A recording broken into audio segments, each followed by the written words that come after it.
Olá, Ricardo. Olá, audiência do Linha Verdade. Hoje a gente vem falar da repercussão de um caso que tem ganho o noticiário e também os corações de todos os brasileiros, porque é um caso que chocou a todos pela brutalidade, como aconteceu, que foi a morte do Genivaldo, de 38 anos, morto pela Polícia Rodoviária Federal do Sergipe, como essa charge muito bem ilustra, dentro de um carro, com auxílio de, além de violência, gás lacrimogênio e gás de pimenta.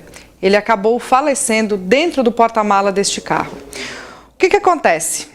A Polícia Rodoviária Federal do Sergipe se pronunciou dizendo que afastou os policiais envolvidos nessa conduta, recriminou a conduta, disse que vai abrir, então, uma investigação para averiguar exatamente o que aconteceu, mas é claro, as imagens que nós vamos ver a seguir são contundentes, né? Não tem como livrar ninguém dessa situação, porque é muito nítido que eles usaram de força para colocar o homem dentro do porta-mala e usaram, então, o gás, né, que a princípio seria uma forma mais branda de apaziguar os ânimos, como a gente vê muito nos noticiários, só que, né, o gás faz um efeito moral, né, como o próprio nome diz, só que nesse caso ele levou essa vítima à morte através da intoxicação, ele já chegou no hospital sem vida. Então, nas palavras, né, da PRF, que diz que está comprometida com a plena apuração inequívoca das circunstâncias relativas à ocorrência no Estado, colaborando com as autoridades responsáveis pela investigação, e também teve um pronunciamento da Polícia Federal dizendo que vai investigar também este caso.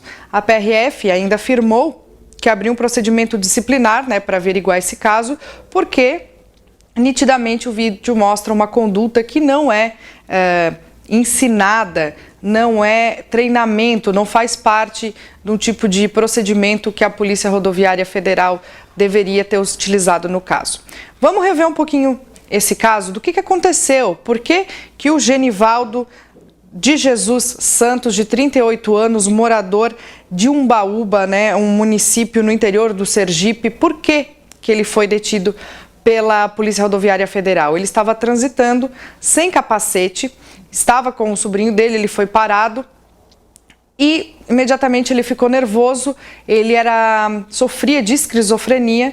Os policiais, ao revistá-lo, encontraram os medicamentos no bolso dele e, conforme relatado pelo sobrinho, ele ficou muito nervoso na hora e perguntou o que ele tinha feito, que culpa ele tinha. Ele não soube entender plenamente as circunstâncias ali, ficou um pouco nervoso. O sobrinho até pediu que ele se acalmasse.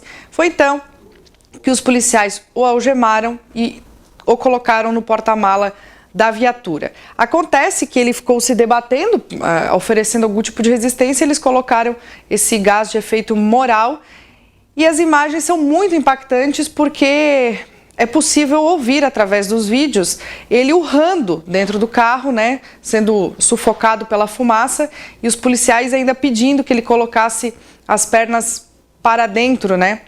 Então, a gente, como leigo, né, alguém que não é da polícia, vê que houve sim um abuso de autoridade, um abuso da força policial, né, que muito se fala que existe um procedimento certo, uma maneira certa de fazer as coisas, né, de abordar os suspeitos para que aquilo não implique numa violência ainda maior, né, e preserve então a integridade física desse suspeito que está sendo conduzido à delegacia e tudo mais. No caso do Genivaldo, ele não teve a mesma sorte. Ele foi conduzido à delegacia e, chegando lá, perceberam então que ele estava inconsciente, o levaram ao hospital, mas, segundo a família, ele já teria chegado ao hospital sem vida. A repercussão foi tanta que os moradores do município de Umbaúba fizeram uma manifestação na manhã de ontem, conforme a gente pode ver nas imagens.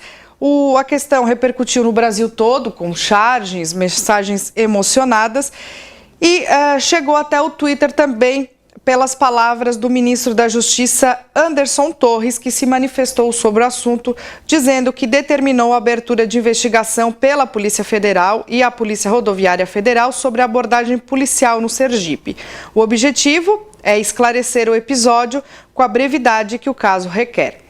Realmente requer brevidade, porque é um caso que chamou bastante atenção e vem chamando atenção também internacionalmente, né?